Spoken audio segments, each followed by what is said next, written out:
woman complaining about an item she has bought. First, you have some time to look at questions 1 to 4.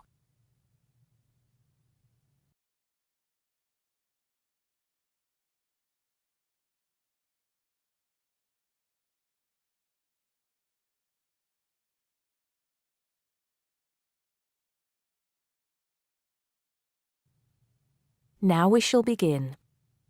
You should answer the questions as you listen because you will not hear the recording a second time. Listen carefully and answer questions 1 to 4. Smart Electricals, Mike speaking. How may I help you today? Good morning. I'm calling to complain about an item I recently purchased from your company. I'm not happy with it. Oh, I'm really sorry to hear that. I'll take you through the company's complaints procedure. I'll need to retrieve your files from our records so that we can discuss the problem properly and find a solution. I'll need to take some details from you first. Is that okay? Okay, but I don't have a lot of time. Will it take long? Not long, madam. Can I first take your name? Yes, it's Susan Yorke. Yorke. Okay. Can I have the address, please? Yes, it's Flat 1, 25 Alpine Avenue. That's ALPINE Avenue, Harchester. The postcode is HA6 5LD. Okay. Next. Could you give me your telephone number? Preferably one that we can call you on during normal working hours. Well, the home one is 01734 525 268. But you're only likely to catch me on that number in the evenings. I usually have my mobile phone with me during the day, though. It's probably best to take that number then. All right. My mobile number is 0781 233 452. And do you have the order reference number on you, by any chance? Well, I have the receipt that the camera came with in front of me. Ah, good. Which number is it? It's a bit confusing. It should be the 7-digit number on the top left corner of your invoice. Let me have a look. I need my glasses. Found it. It's DMX8443. Thanks. Now, when did you purchase the item? Well, the camera was delivered last Monday, on the 1st of February. I ordered it online about 2 weeks before that, but I can't remember the exact date. If you have another look on the invoice receipt, the date should be there. Oh, yes. Here it is. January the 15th. Okay, I'll make a note of that. So, the item is a digital camera? Yes, it's the Aqua PowerShot model in silver. Thank you. Did you take out any kind of insurance when you bought it? Well, no, it was on special offer. I didn't need to pay any extra for the insurance because it came with a special 4-star policy. Well, it means you're fully covered for at least another 3 years. Before you hear the rest of the conversation, you have some time to look at questions 5 to 10.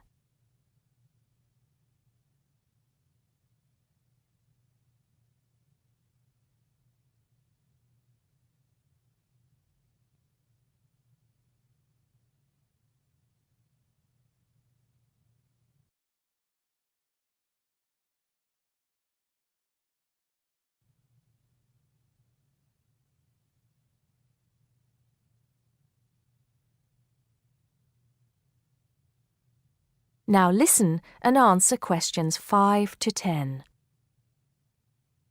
Right. What is the problem?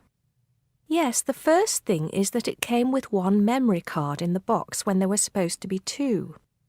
Oh dear, I'm terribly sorry about that. It must have been an oversight in the packing department. I can do something about that straight away and get one sent out to you. Well, that's not the only thing. I bought it as a present for my niece because she loves swimming. It said on the website that it was waterproof, But when she took it on holiday and tried to use it underwater, it got ruined because water got into the lens. You can imagine how disappointed my niece was. I certainly can. Were those the only problems? No, there was one other thing. It came with a case to protect it. When I opened the box to take the case out, I saw that it had a big scratch on it. We're really sorry about that. I can offer to have the camera repaired for you. In the event that it can't be repaired, we'll send you a replacement. I don't think so. Seeing as it was faulty in the first place, I wouldn't want another one. I think I'd rather have my money back. Can I get a refund? Yes, of course. If you send it back to customer services, I'll make sure it's dealt with. Thank you very much. That is the end of part 1. You now have half a minute to check your answers.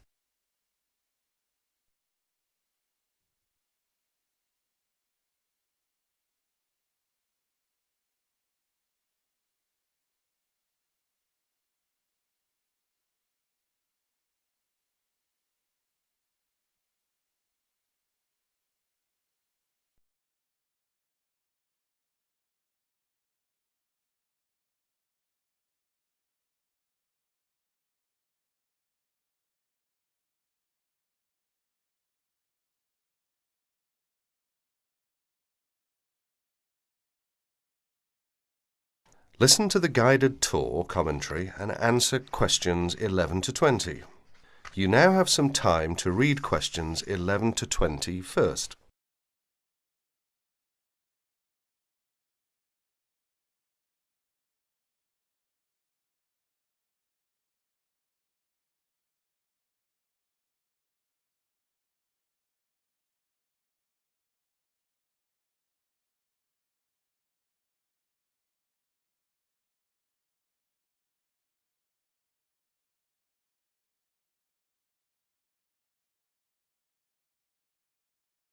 Welcome to the library tour.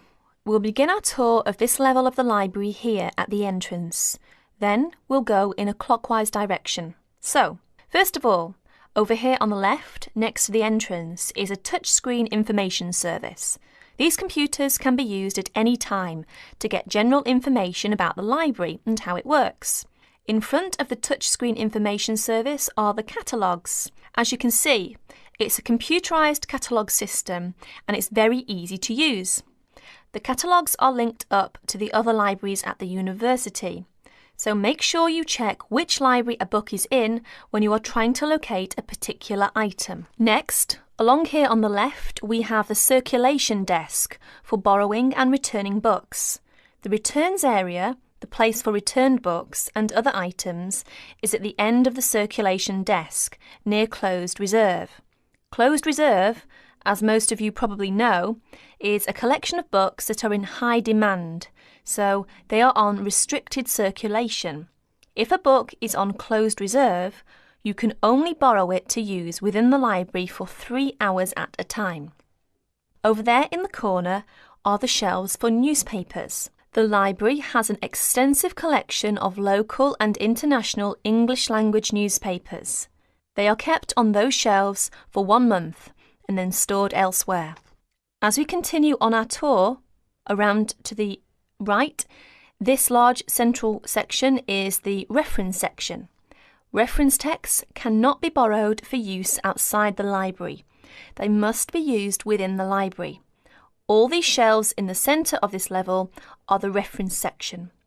Now, the stairs here on the left lead to level 2 only. On level 2 are most of the law books. To go up to the other levels of the library, you have to use a lift. Beside the stairs are the restrooms for this floor. Now, as we walk around this corner to the right, this large room on the left is the Audio-Visual Resource Centre. You can come here if you wish to listen to a tape or watch one of the library's videos. Next to the Audio-Visual Resource Centre is the photocopying room. There are 15 copiers for student use, and we've recently added a colour copier. The system for copying uses cards, not coins.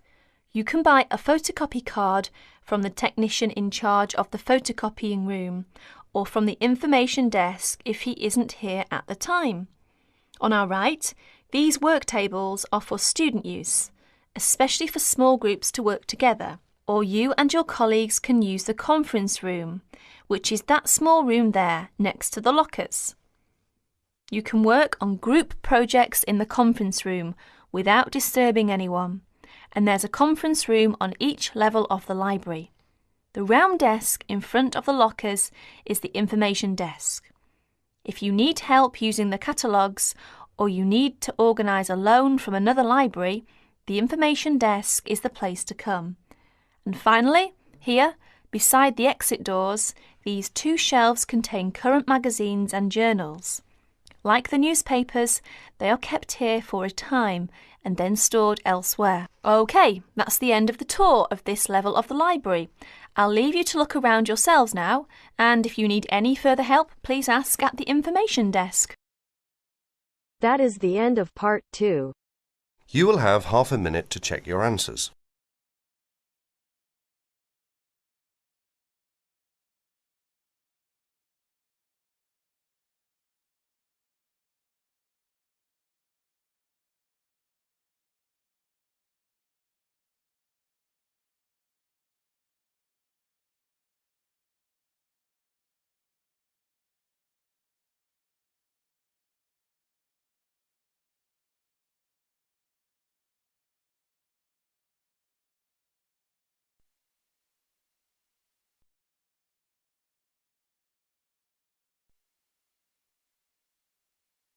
Now turns to part 3. Part 3. You'll hear an introduction about the process of producing stamps. First, you have some time to look at questions 21 to 25.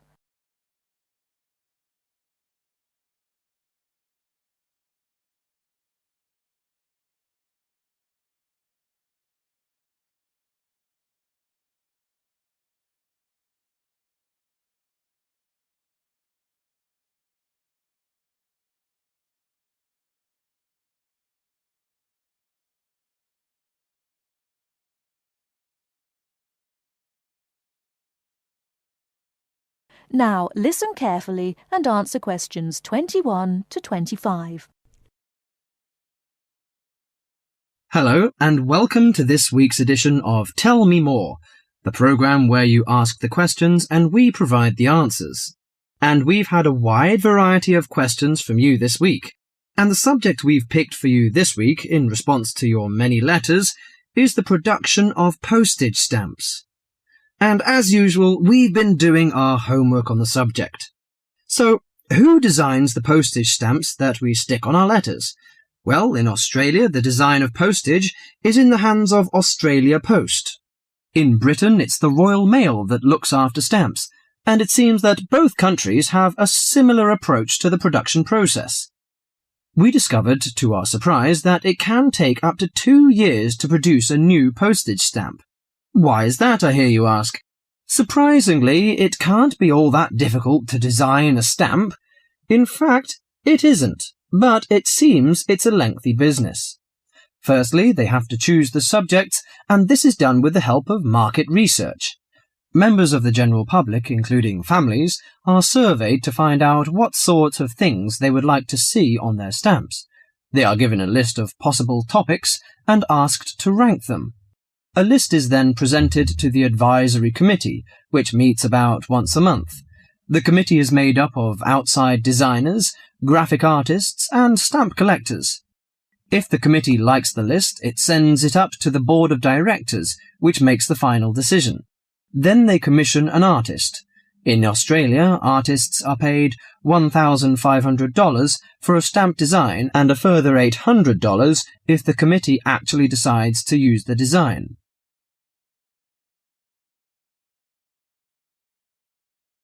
Before you hear the rest of the talk, you have some time to look at questions 26 to 30.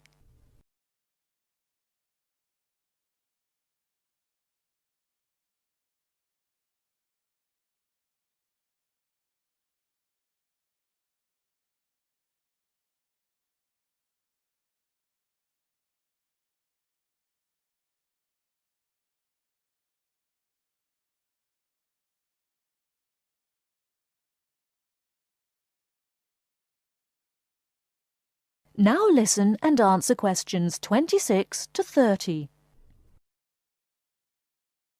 So there's a possibility that a stamp might be designed, but still never actually go into circulation. So what kind of topics are acceptable? Well, the most important thing is that they must be of national interest.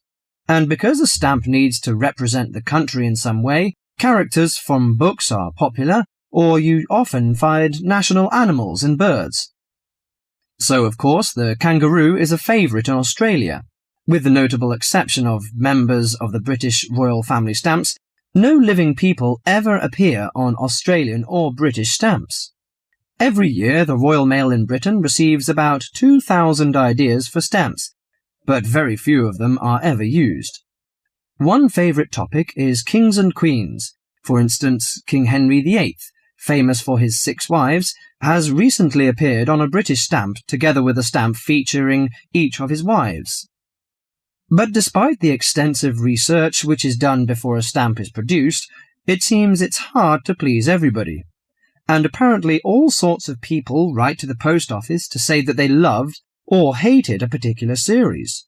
The stamp to cause the most concern ever in Australia was a picture of Father Christmas surfing at the beach. And when you consider that the practical function of a stamp is only as a receipt for postage, I think perhaps the importance accorded to stamps has got out of all proportion.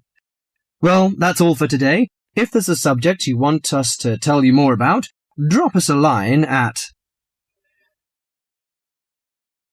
That is the end of part 3. You now have half a minute to check your answers.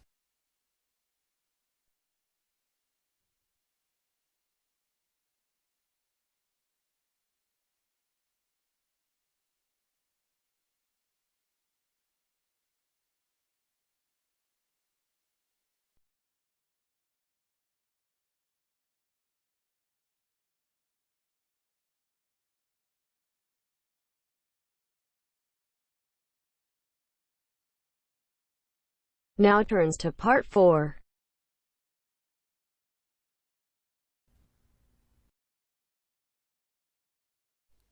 You will hear a talk on bullying in the workplace given by a university lecturer to a group of students.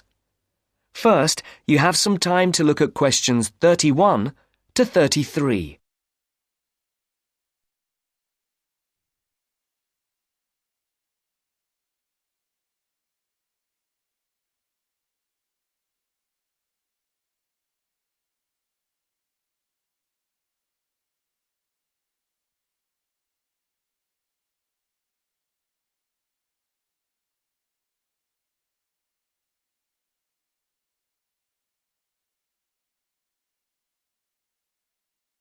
Now listen carefully and answer questions 31 to 33.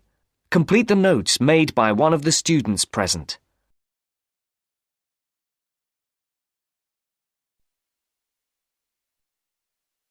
Good morning. My name is Dr. Mervyn Forrest, and I specialize in management techniques and training. I've been invited here today to talk to you about the cost to the economy of bad management. And what I would like to dwell on first is an area that has recently been exercising everyone, and that is coercion in the workplace, or, to put it more simply, bullying. It has been estimated that bullying at work costs the British economy up to £4 billion a year in lost working time and in legal fees. And with the problem apparently on the increase, it is time that managers took on board what is happening. I would like to think that what is perceived as bullying is nothing more than lack of experience, insecurity, or lack of awareness on the part of managers, and not a conscious effort to attack someone. But that is perhaps a case of my being naive or over-hopeful. Before we break up into groups to look at the first task on the handout you've got, I'd like to give you a start with some of the main bullying methods that have been identified so far. Basically, what I'm going to do here is to give you examples of 1 or 2 points. Can you all read the OHP clearly? Yes? Right, off we go. Now answer questions 34 to 40.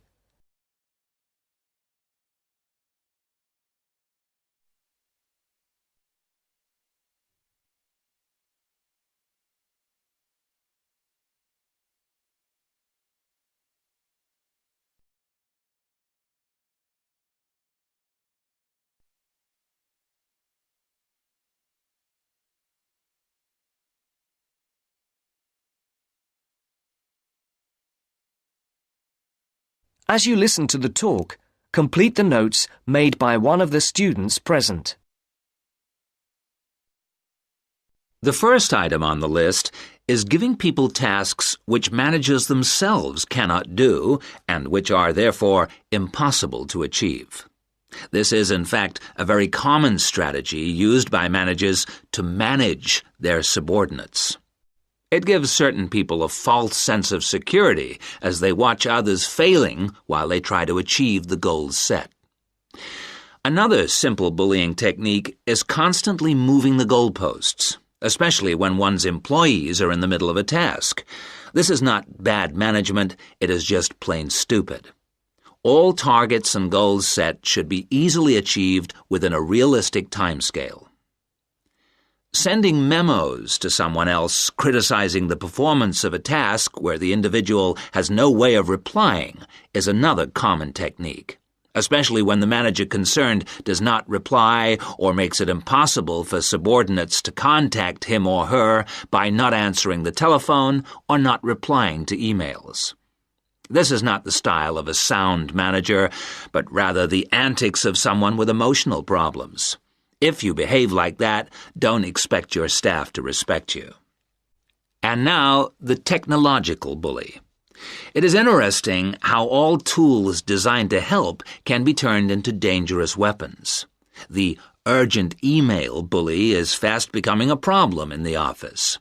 Employees turn on their computers to be faced with a string of badly worded emails, making instant and often unrealistic demands, which reveal the hysteria mode of management. Have you ever felt a sense of dread before looking at your email, even your personal messages? All companies should develop a company strategy whereby there is an email code of practice, with offensive messages being forwarded to a designated person for appropriate action. I would now like you to break up into groups and brainstorm other bullying techniques which you think you may have experienced, and perhaps, if you're honest, which you have been party to. I can think of at least 9 more bullying strategies. I would also like you to consider ways in which you think that each of the techniques on your list can be countered. Is everyone clear as to what the task is? Yes? Okay. You've got 20 minutes to do this. That is the end of part 4. You now have half a minute to check your answer.